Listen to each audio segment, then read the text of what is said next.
Saya pulang larut malam, saya diperkosa oleh 5 orang laki-laki. Saya sudah sangat marah dan sangat kecewa dengan kehidupan ini. Di situ saya berusaha untuk mengakhiri hidup saya saja. Menghadapi cobaan yang begitu berat, memang kayak Tuhan itu nggak adil dalam hidup saya. Merenggut semuanya, keluarga, kehidupan yang harmonis, bahkan masa depan saya, cita-cita saya. Orang tua saya bercerai dari usia saya 10 tahun. Di situ ayah saya terserang stroke dan tiba-tiba saya menjadi tulang punggung keluarga. Dan saya yang pergi bekerja dari pagi sampai malam. Dalam satu hari itu saya bisa mengerjakan 3, 4, hingga 5 pekerjaan. Paginya saya bisa mengirim koran. Setelah mengirim koran saya berdagang asongan di lampu merah dan mencuci piring di warteg atau di rumah-rumah makan.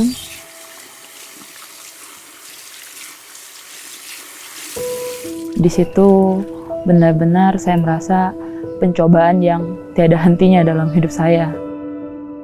Dan ada satu titik di mana saya tuh merasa dunia saya tuh benar-benar hancur banget. Ada satu malam di mana saya pulang larut malam, saya diperkosa oleh 5 orang laki-laki di waktu bersamaan. Di situ saya merasa dunia saya itu runtuh banget. Saya udah berusaha melawan tapi nggak berdaya untuk melawan 5 orang parubaya, lelaki dewasa gitu kan. Disamar-samar ketika antara sadar dan tidak gitu. Saya mendengar mereka melakukan transaksi narkoba. Di situ saya benar-benar sangat merasa tidak berdaya. Saya sudah sangat marah dan sangat kecewa dengan kehidupan ini. Jadi saya sempat terpingsan dan saya terbangun jam-jam subuh gitu kan.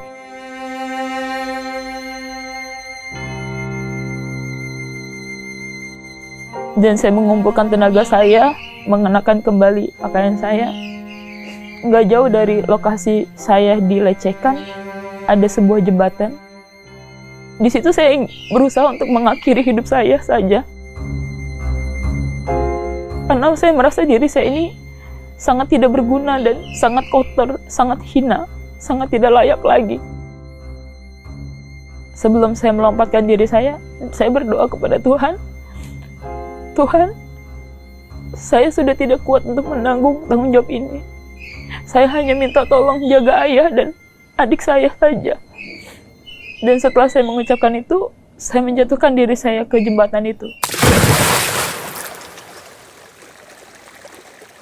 Saya hanya bisa menahan semuanya sendiri, karena memang gak ada tempat untuk saya berbagi.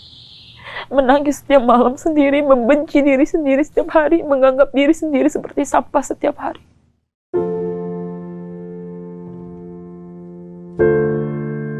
Di situ saya mulai masuk ke pergaulan yang gak benar. Di situ saya mulai merokok, saya mulai mabok-mabokan, dan bahkan saya juga menggunakan narkoba. Saya hidup dengan foya-foya, saya hidup dengan dunia yang begitu kelam gitu. Dan tanpa saya sadari, saya malah terlena di dalam dunia itu. Dan setiap kali saya menjauhkan diri saya sama Tuhan, pasti ada aja dorongan untuk saya kembali sama Tuhan. Seperti yang saya mengalami benar-benar tersusun kembali puzzle-puzzle saya. Itu ketika saya bertemu dengan salah satu orang yang melecehkan saya di usia 13 itu.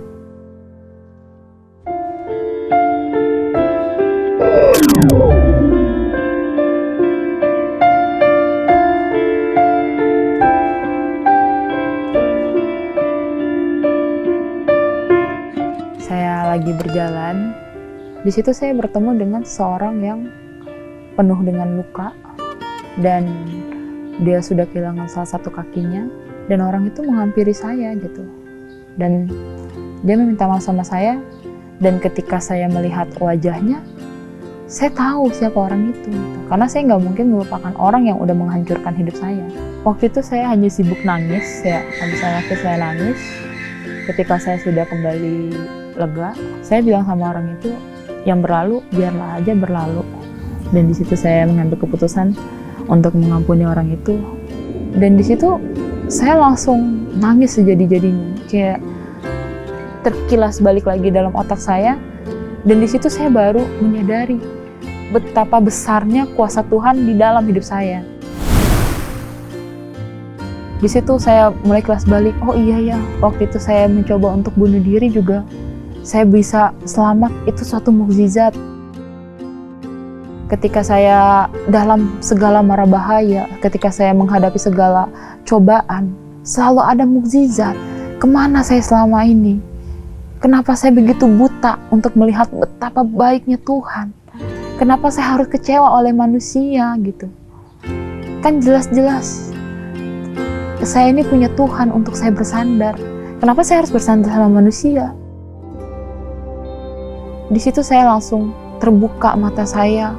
Di situ saya minta ampun kepada Tuhan. Dan ketika saya dalam kondisi seperti itu, saya seolah-olah saya dipeluk. Pelukan yang begitu hangat seperti seorang bapak memeluk anaknya, begitu hangat, begitu damai yang saya rasakan. Semua itu udah jadi masa lalu, udah gitu. Saya bahkan udah nggak kayak dulu lagi. Dulu kan saya insecure, nggak pede dan sebagainya. Bahkan sekarang saya udah penuh dengan percaya diri, saya sudah bahagia ibaratnya. Dan saya nggak merasa malu dengan masa lalu saya, karena dari masa lalu itu saya belajar banyak. Saya benar-benar membuka mata saya kalau Tuhan itu benar-benar ada. Kasih Tuhan itu ada. Dan penyertaan Tuhan dalam hidup setiap kita itu memang berbeda-beda. Tapi Tuhan itu nggak pernah meninggalkan kita sendirian. Bahkan tanpa kita meminta, Tuhan tahu apa yang harus Dia berikan kepada kita. Jangan pernah takut, jangan pernah lelah. Memang pertolongan Tuhan itu nggak datang lebih awal, tapi akan tepat pada waktunya dan akan indah pada waktunya. Itu aja sih.